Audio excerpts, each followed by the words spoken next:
मी गेल्या अनेक वर्षापासून याबाबत पाठपुरावा करतोय. मागं विधानसभेत याबाबत आवाज उठवला होता.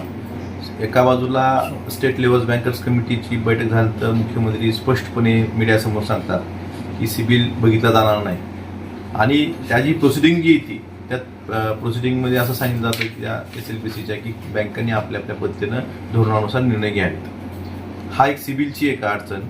आणि दुसरी अडचण सगळ्यात महत्त्वाची म्हणजे कुलिंग ऑफ पिरियड. एखाद्या शेतकऱ्यांना जर ऑन टाईम सेटलमेंट केलेलं असलं तर बऱ्याच बँका, काही बँका 3 वर्ष देत नाहीत, काही बँका 5 वर्ष देत नाहीत, काही बँका तर त्यांनी सेटलमेंट केले त्यांनाही आणि ज्यांचे जामीनदार आहेत त्यांनाही अजिबात परत कर्ज दिलं जात नाही, पीक कर्ज सुद्धा.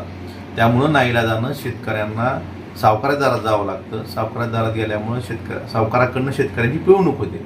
त्यामुळं हा जो सिबिलची जी अट आहे आणि कुलिंग ऑफ पिरियडच्या नावाखाली जे शेतकऱ्यांना कर्ज नाकारलं जातं, ह्या दोन्ही अटी सरकारनं वगळाव्यात. यासाठी सुद्धा मी मुख्यमंत्र्यांना पत्र दिलेलं आहे आणि यावर सकारात्मक निर्णय होईल अशी मला आशा आहे.